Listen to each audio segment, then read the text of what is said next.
Hey guys, if I was going to hire a coach in my 40s or my 50s to improve my health and wellness, there's a few things that I'd want to keep track of and, more importantly, improve. Now, what are these things that I'd keep track of?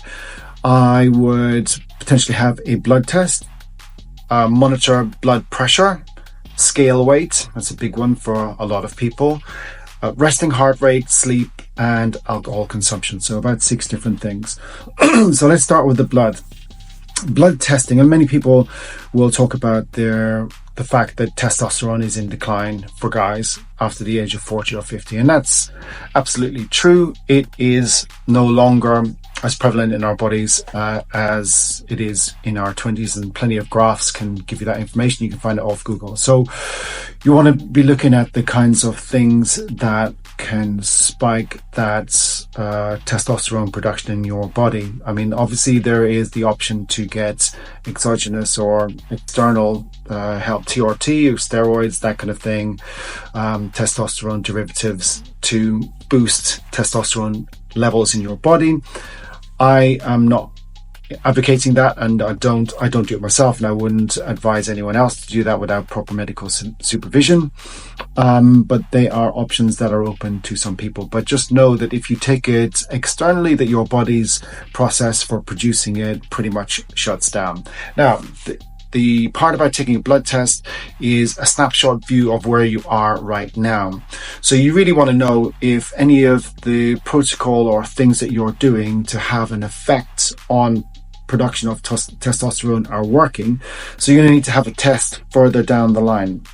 So I'd recommend having 1 or 2 tests, every 6 months or a year, to see if what you're doing, the regime that you have in place, is having any impact whatsoever. The same with blood pressure. I think that's hugely important for our health and wellness. And so keeping track of our blood pressure is very important and very easy to do. You can buy a machine off Amazon and you can test yourself or get somebody to put it on and hit the button for you whilst you're trying your best to relax and think happy thoughts, so you keep your blood pressure numbers in the required zone. Now, whilst blood testing might not be as accessible to everyone, I think it is a lot more accessible than it used to be, and there are a number of companies that offer this service either by post or have satellite, surgeries or clinics where you can go in and have your blood taken, analysed, and somebody can interpret the results for you. And now moving on to resting heart rate. So getting fitter and healthier, one of the key indicators for that is a low resting heart rate.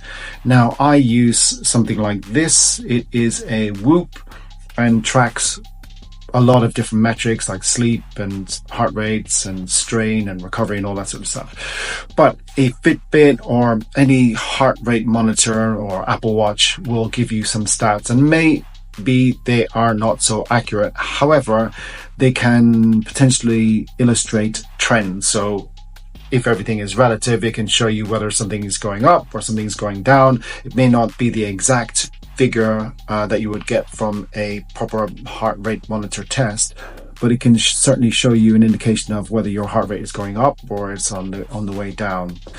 And why is this so important? Well, I think it's obviously a true measure, a very good indicator of how fit and healthy your heart is at pumping blood around your body efficiently.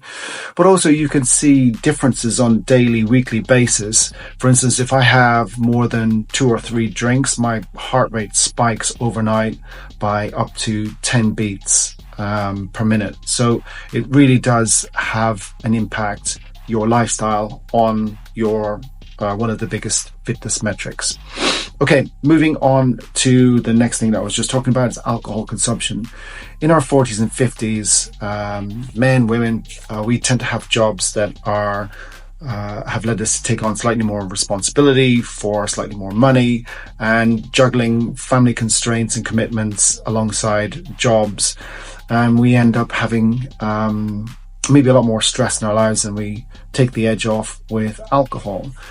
And I'm not here to preach about whether you should or shouldn't drink alcohol, but know that it has an effect, and it will have an effect on your health and fitness. And whilst giving up or abstaining might be the perfect solution, it's not may be something everybody wants to do. Life is for living, and you want to have a life outside your health and wellness, or whatever you do in your health and fitness lifestyle.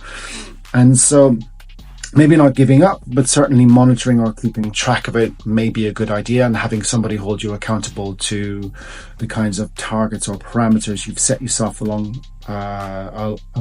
this alcohol thing is probably a good idea.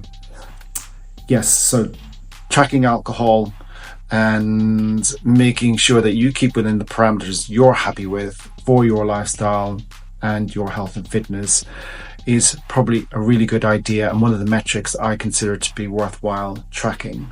Okay, so moving on to the next metric to track, and that would be sleep, and something that seems so trivial and insignificant if you're actually getting enough of it, but so important if you struggle to sleep, or you struggle to get enough hours sleep and recovery during the night. And so if you work shifts, or you have a variety of start times and finish times, this can be extremely difficult to nail down, especially with work commitments and young families. People struggle with sleep.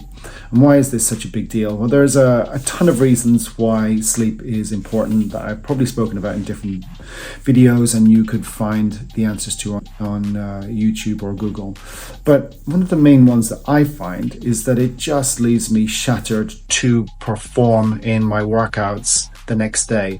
Yes, I can get through sort of daily commitments, but if I want to compete or perform at a higher level, then if I've had a shitty night's sleep, this is really going to have an impact. I mean, this is absolutely obvious and clear to everyone, but it is the first thing that gets sacrificed. When we're busy or we have commitments, we'll just get up earlier, sleep less, or go to bed later if we're wining or dining clients or have commitments outside of the usual 9 to 5.